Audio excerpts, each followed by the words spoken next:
So good afternoon, and thank you for joining us as we share some wonderful poetry. I am Zinka Shirbegovic. I'm with the Howard County Library System. We are using the Zoom meeting format to encourage interaction and questions. Please put your comments in the chat or unmute yourself to speak after all the poetry moments have been shared. This class is being recorded and all 4 episodes will be posted on our YouTube channel.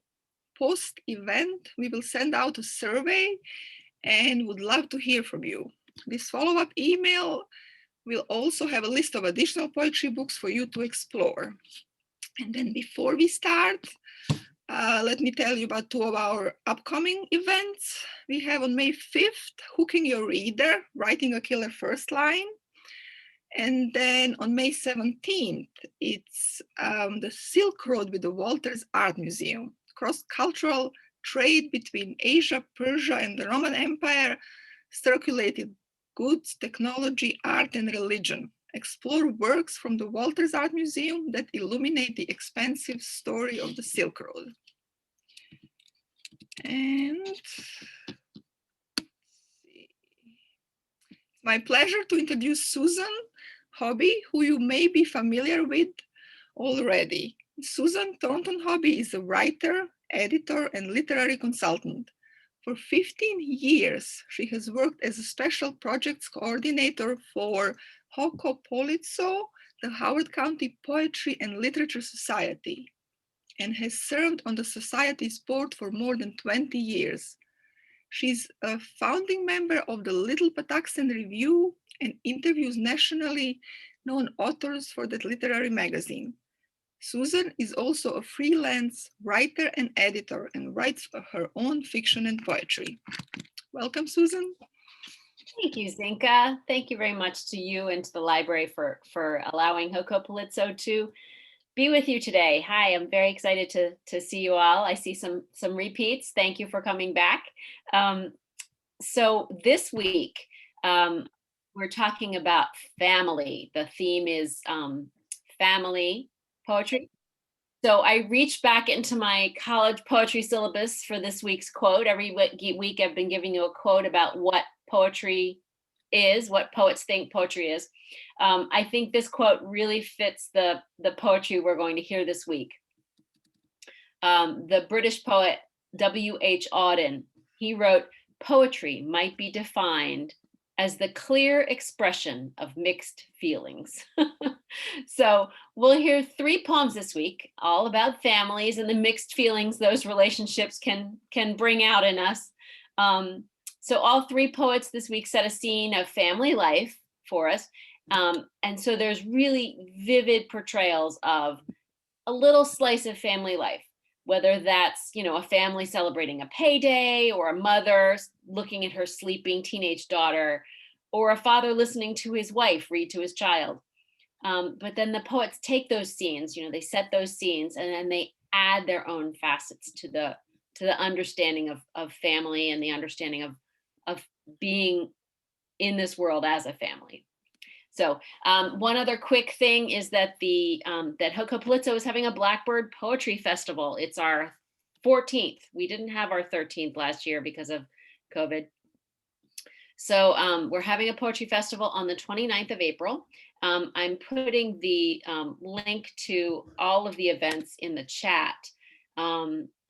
There's a lot of free events. There's a reading by a really interesting poet named Ilya Kaminsky. He wrote a book called Deaf Republic that's really amazing. And so you can, it's under the Howard Community College link. You can get a link to come and see a free poetry reading with a bunch of different poets. And then there's an evening reading with just the main featured poet, Ilya Kaminsky. So that's in that's in the chat. So let me tell you about our first poet this week, someone very near and dear to my heart. I don't know if you can see this. I have her picture on my necklace. Lucille Clifton. She lived in Columbia and Baltimore for decades. And because she never learned to drive, I was lucky enough to take her around. I took her to yoga class and to her doctor's offices. And then I took her to poetry readings, in DC or wherever. And then I interviewed her a number of times. She was incredibly generous and patient. And I think she must have learned generosity and patience while raising her children. She always said she wrote short poems because she didn't have much time. She had a child every year for 7 years, 6 years, 6 children, and then published her first poetry collection the year that her oldest turned 7. Oh, so I'm going to show you a picture, which it's one of my favorite pictures of her family. Let's see if you can see it. So the picture on the right is a picture of them in 1969 when her first poetry collection, Good Times, was published. And then a picture on the left is her 4 surviving children. One died of cancer. One died of, I think it was violence. I think he was shot. And they've turned Lucille Clifton's house into a writing retreat in Baltimore. It's a beautiful little house. Anyway, so there's all of her crazy children, and she used to write on a typewriter in the dining room. And her oldest, Jilly, Sydney's the oldest. Sydney remembers her like trying to type and everybody running around her. And so she told me sometimes that she wrote on the ironing board, wrote poems in ballpoint pen on the ironing board cover because she just didn't have time, had to write it down somewhere. So anyway, she grew up in Buffalo, and then moved to Baltimore. She wrote children's books as well. And I don't know if anyone remembers the television program, Free to Be You and Me. I know it was big in my house when I was growing up. She won an Emmy Award for that program because she wrote some of that script.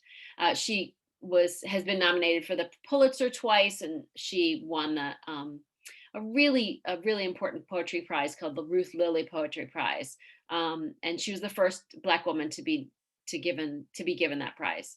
And then just before she died, she was given the Frost Medal for her lifetime of work. So she's a very prestigious poet, but one of my favorite people in the whole world and very down to earth. So I'm going to share this poetry moment with you. And somebody tell me in chat if you're having trouble hearing it or if there's any problems.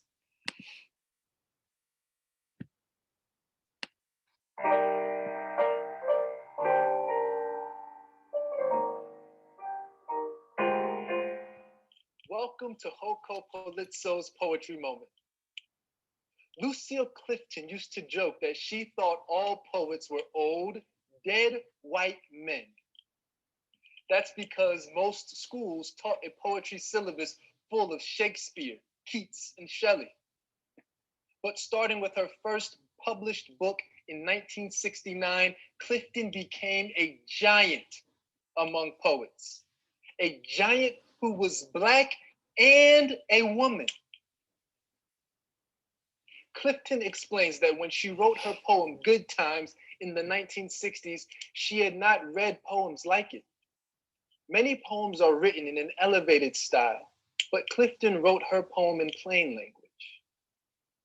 This poem, Good Times, is set in a city apartment where paying the bills is a bit of a struggle, and family members play the numbers to win a little money. This poem comes out of my life, Clifton said.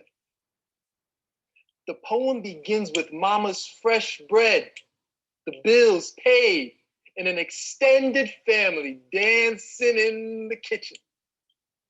But by the last line, the poet reminds the children to think about the good times. It sounds like these good times don't last long. Reginald Dewayne Betts, a formerly incarcerated man who became a celebrated poet, wrote a remembrance of Clifton after she died in 2010. Betts wrote, her poems touch the political, the personal, the spiritual. I'm reminded mostly that Lucille Clifton helped me hear things, helps all of those who love her work hear things that they would rather ignore. My daddy has paid the rent, and the insurance man is gone, and the lights is back on, and my Uncle Brud has hit for $1 straight, and they is good times, good times, good times. My mama has made bread, and grandpa has come, and everybody is drunk and dancing in the kitchen and singing in the kitchen. Oh, these is good times, good times, good times. Oh, children, think about the good times. So I'll go back and we'll watch the poem itself, just the poem one more time because it's a short one. My daddy has paid the rent, and the insurance man is gone, and the lights is back on, and my Uncle Brud has hit for $1 straight, and they is good times, good times, good times. My mama has made bread, and grandpa has come, and everybody is drunk and dancing in the kitchen and singing in the kitchen. Oh, these is good times, good times, good times. Oh, children, think about the good times.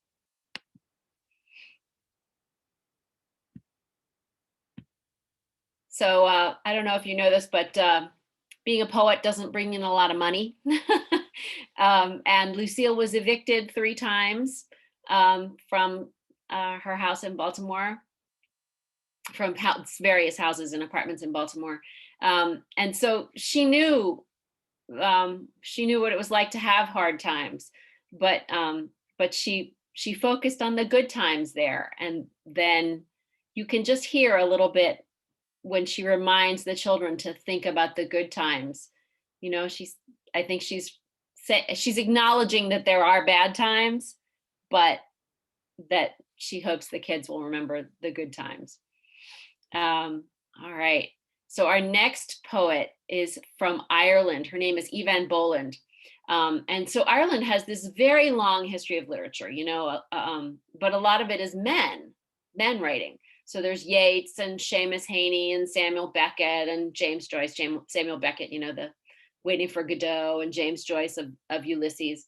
And then along came Eavan Boland, who the literary world characterized as, they called her a domestic poet, which was a kind of demeaning way of saying that she was a woman poet who wrote about family and everyday life. So her reputation has grown over the last 20 years.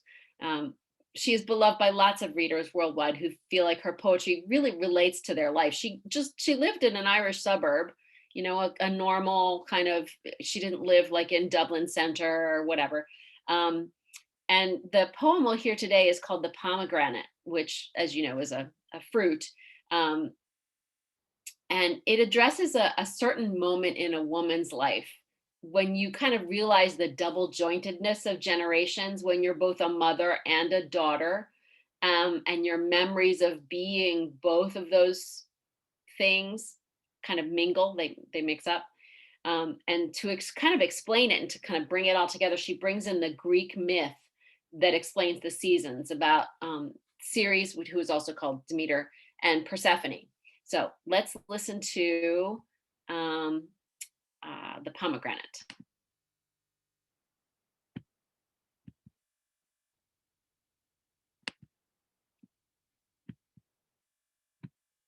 Sorry, it's taking me a second. I don't know why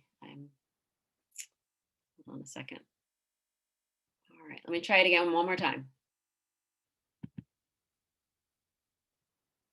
All right, there we go.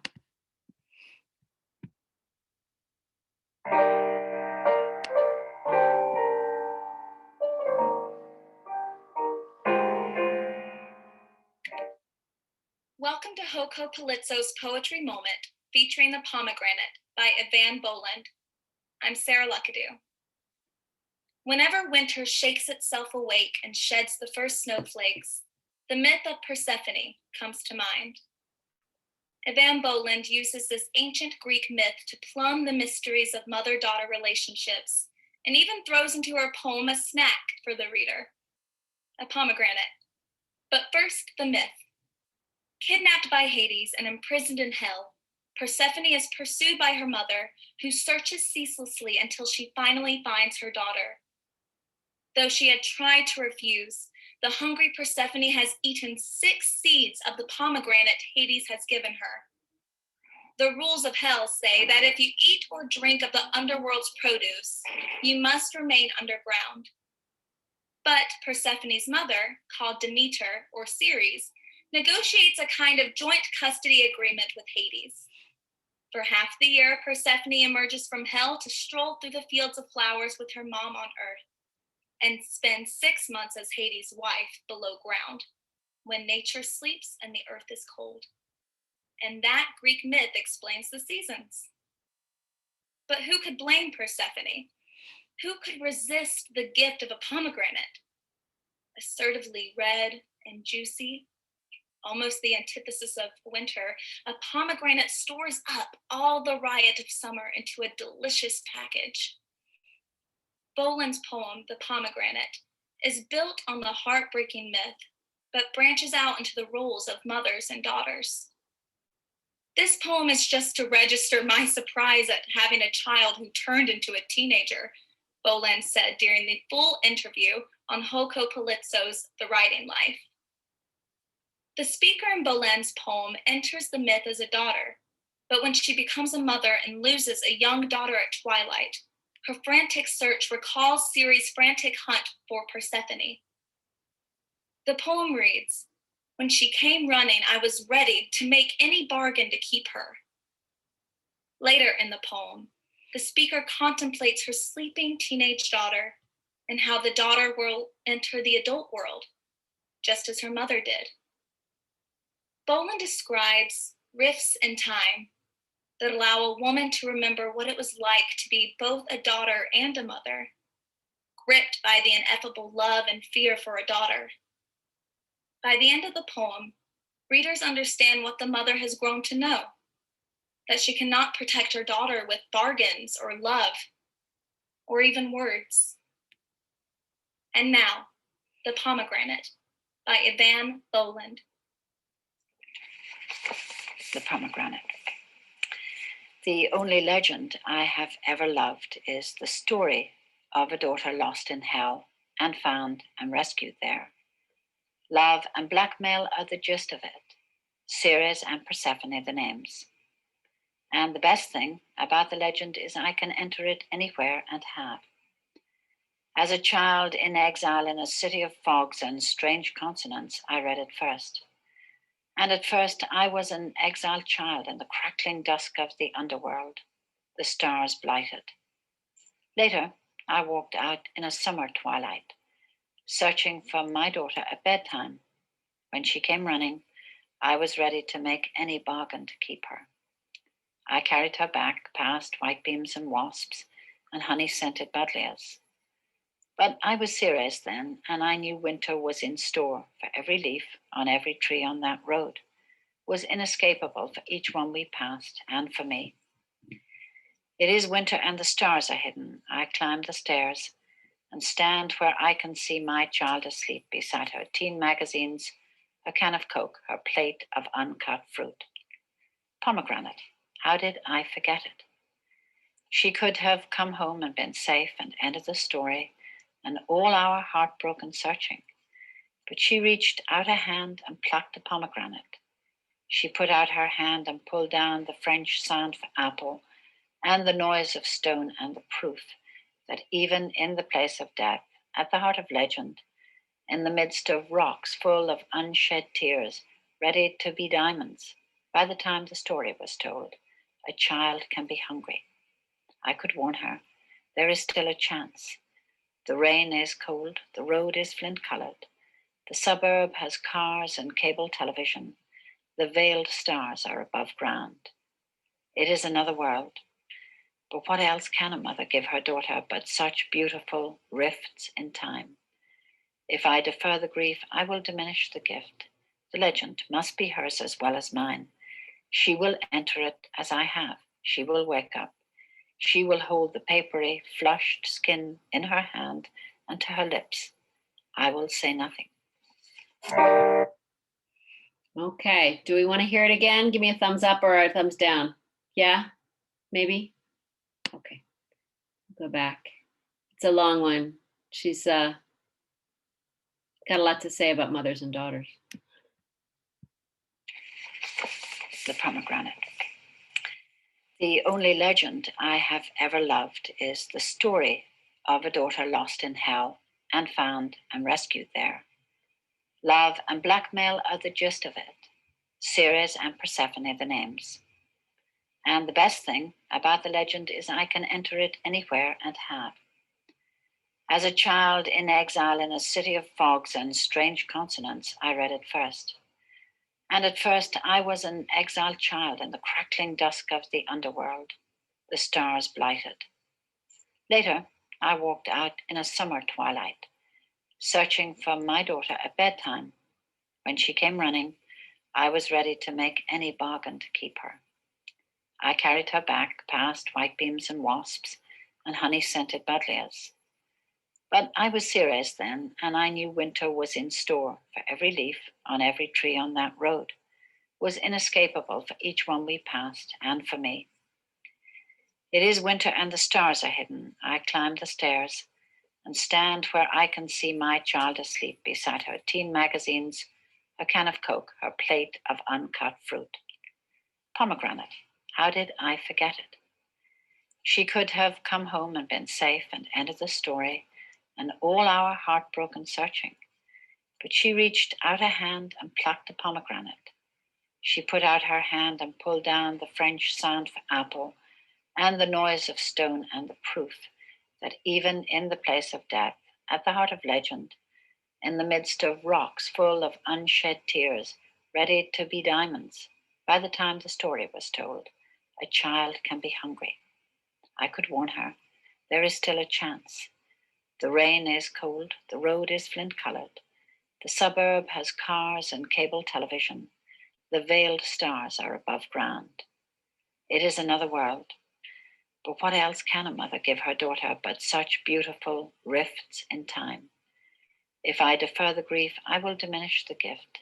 The legend must be hers as well as mine. She will enter it as I have. She will wake up. She will hold the papery, flushed skin in her hand and to her lips. I will say nothing.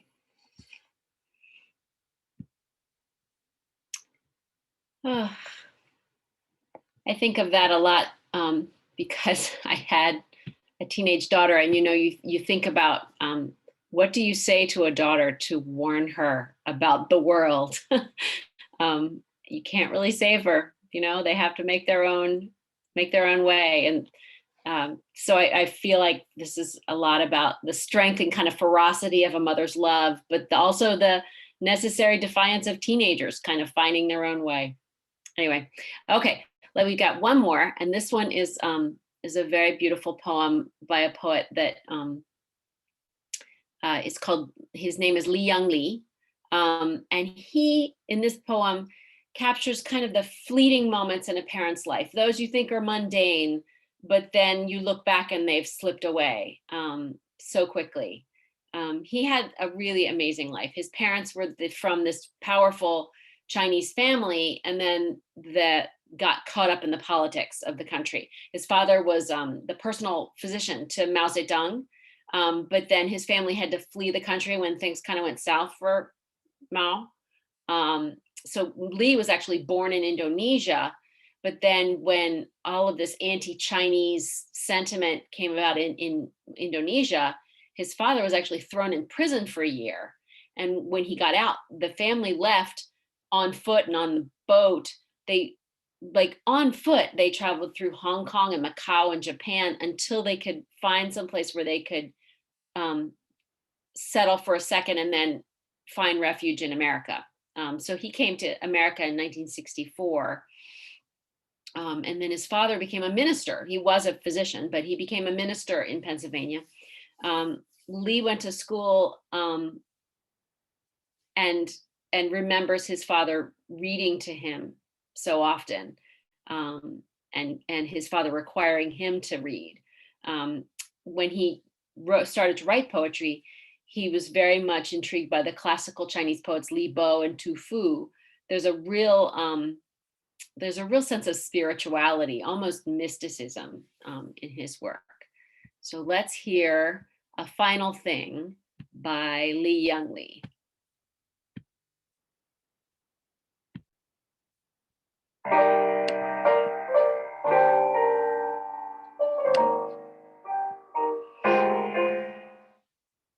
Welcome to Hoko Palizzo's Poetry Moment, featuring Lee Young Lee's poem, A Final Thing. I'm Sarah Luckadoo. If we're lucky enough, we remember elders reading books to us when we were children. And then, if we're doubly lucky, we become readers and pass the literary love down to successive generations. In this poetry moment, Lee Young Lee transforms an everyday moment of reading to a child into a sacred act. A mother reads to her child in the next room.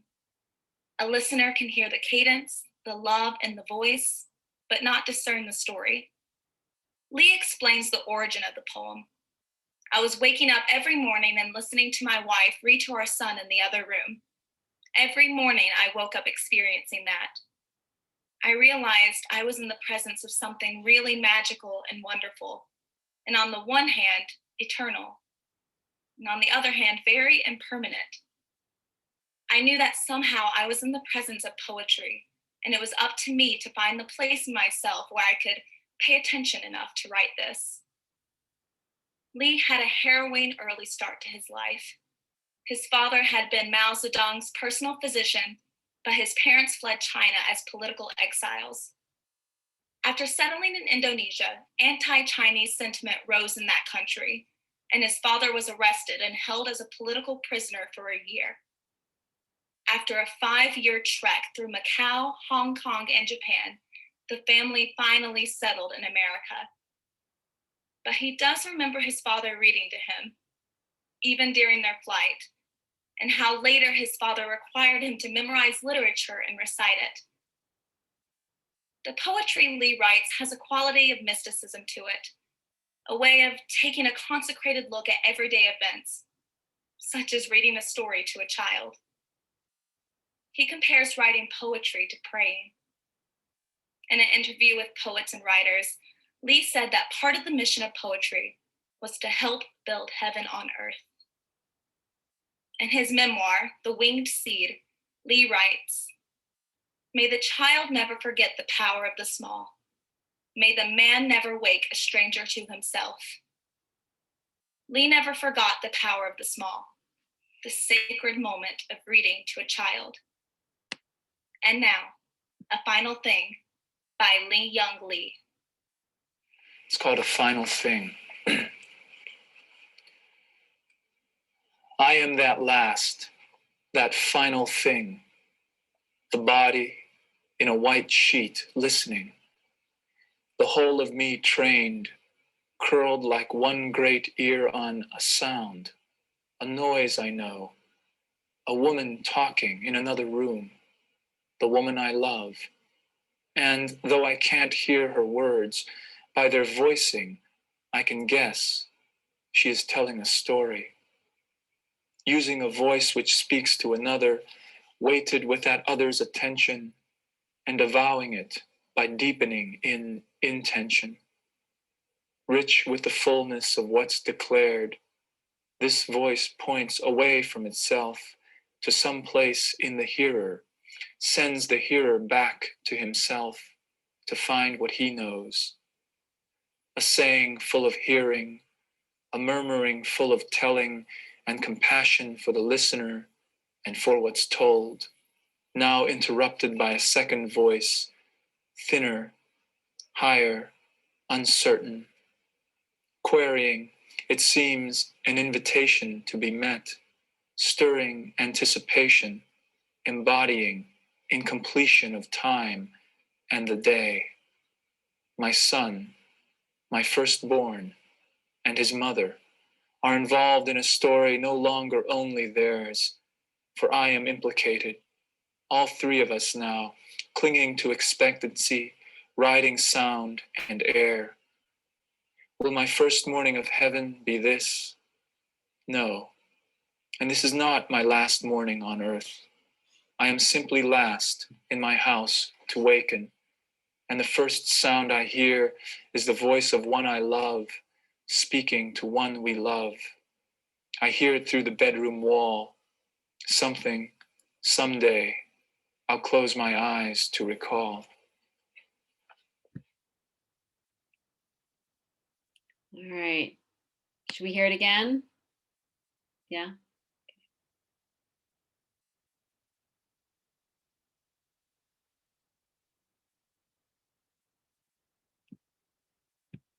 Thing.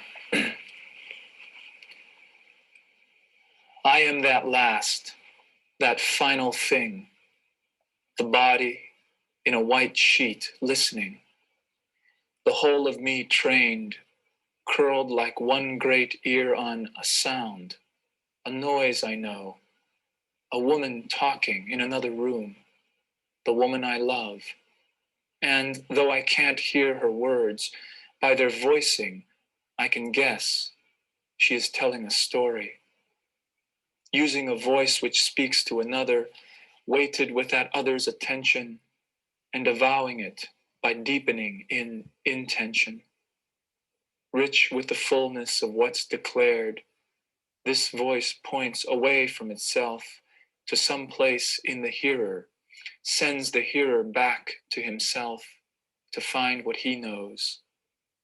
A saying full of hearing, a murmuring full of telling and compassion for the listener and for what's told, now interrupted by a second voice, thinner, higher, uncertain, querying, it seems, an invitation to be met, stirring anticipation, embodying incompletion of time and the day.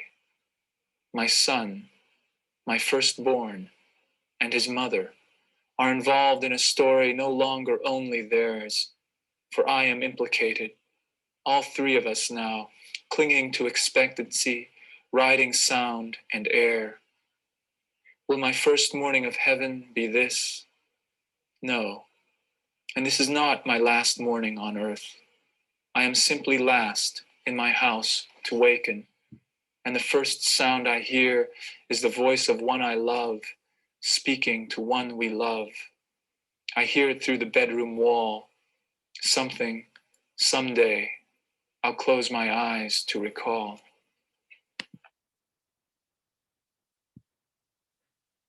Okay. I'm going to confess this. I read all 7 Harry Potters to my kids. So reading has like a real primal, reading to a child has a real primal link to me. And I now that my kids are grown, I look back on those moments and go, oh my gosh, I did not appreciate how wonderful it was to have to read to a child. Yeah, some of these things are fleeting, I think by necessity, when you have family life, it feels like it goes on forever sometimes, but sometimes those moments are just so quick that I think poetry is a great way of capturing just the tiny everyday things that come to mean so much when they're gone. Did anyone have any responses to the poems this week? You can feel free to, throw some comments in the chat, or you can unmute yourself and say something, or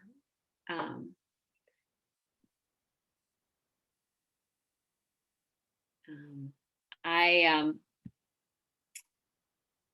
wanted to let everybody know that next week is Poetry Pep Talks, which I feel like we could all use right about now.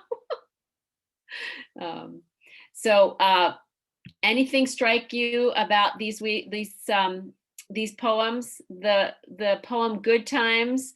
I remember my crazy aunt always had all of us over for Easter, and she had an apartment, I think, that was no bigger than, it was a very tiny apartment, and then we had all these huge, loud Irish Catholic crazy aunts and uncles of mine gathered around this teeny tiny table, that's what I tend to think of when I think of that Lucille Clifton's poem, Good Times, is just all of these family members loud. And I mean, my Uncle Herbie would always sing. Nobody ever wanted to hear him sing, but he did anyway. And there's always, when you get to the end of that poem, there's just that touch of bittersweet that I think is in a lot of these poems, that, you know, these moments with the family have both joy and these moments of sadness in them that are so deeply mixed in there. Even the last poem, Final Thing, you know, it starts out, when you hear a body in a white sheet, you think, oh, he's dead. But and then at the end, when he talks about, will my first day of heaven be this? There's always that mixture of sadness and joy at the fleeting nature of family life. I love that last poem. I must say, it took me somewhere else. It took me back also to reading to my son, and it just transported me. Now I think I'm gonna walk the rest of my day in the days, because I haven't heard of him before. So I think I discovered a wonderful new poet. Yeah, Thank you for that.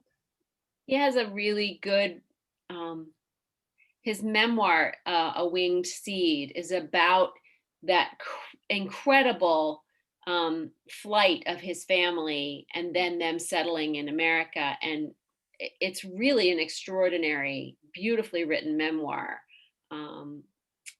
It's a good introduction to him, but his poetry is really spiritual.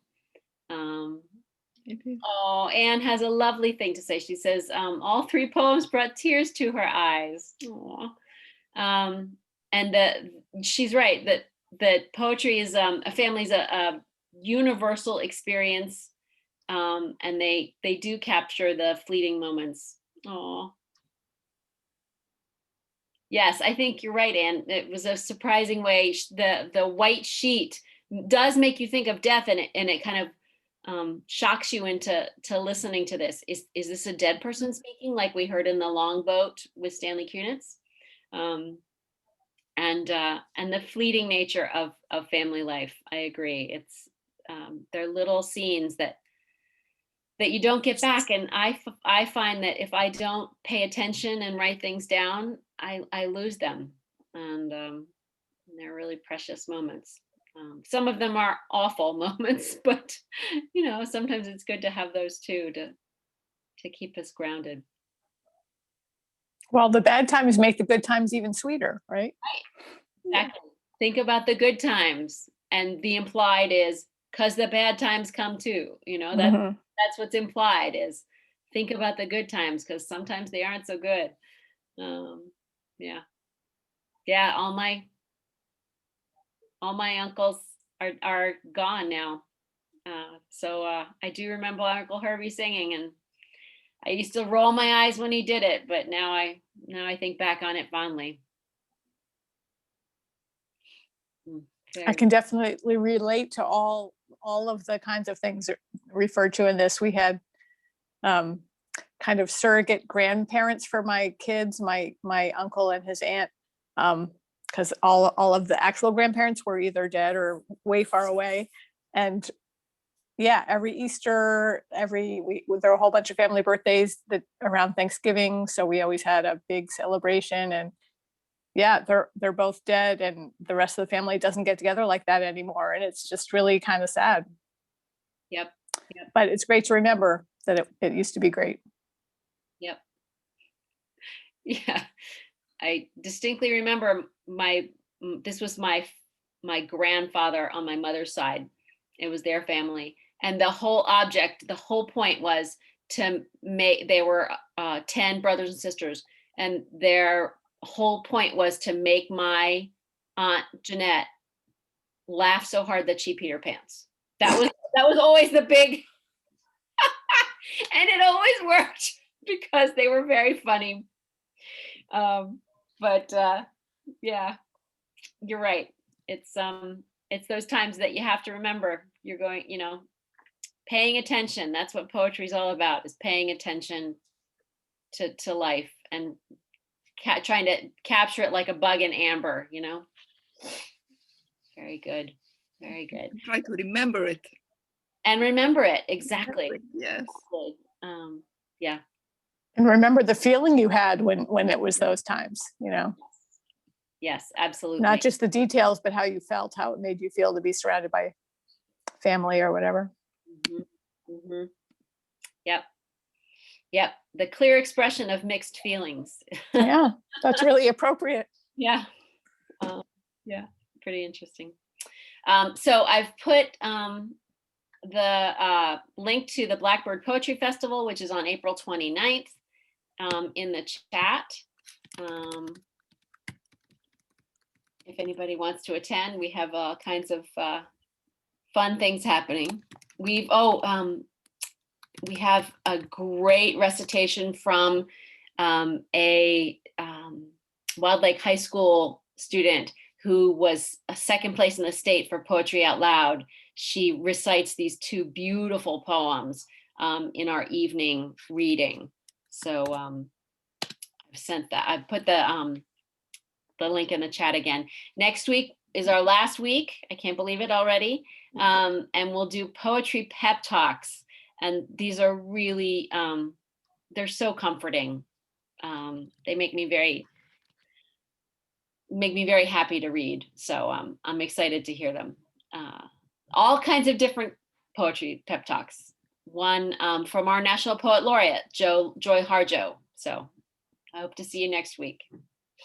And if you want to continue conversation, happy to chat about these family poets, because they really do bring up, like Anne said, tears and smiles as well. So if you would like to share anything, please do. Either unmute yourself or in the chat. And it was a wonderful presentation. Thank you very much for letting me be part of it, Susan.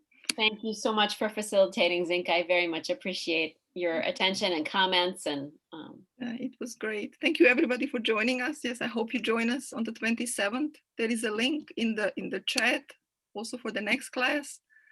And there is a link to the survey in the class. So, and I have some future classes on the screen for you to consider. And thank you very much, and see you in a week, hopefully. Thank you very much. So let me. Thanks, Gary. Thanks, everybody. Nice to meet all of you virtually again. Yes, thank you, everybody. Let's see. All right, Zinka, thank you so much. You're welcome. Thank you. Thank you very much. Yes, this was great. I'm only sorry I haven't been here for all of your. Kind of you. Right. Yes. Let's see. All right. Okay, we will go. Let me see. It's not. I will stop recording and we will go. All right. Good to see you. Thank you for being Thanks. Bye. All right, take care. Have a good day. Thanks, you too. Thanks.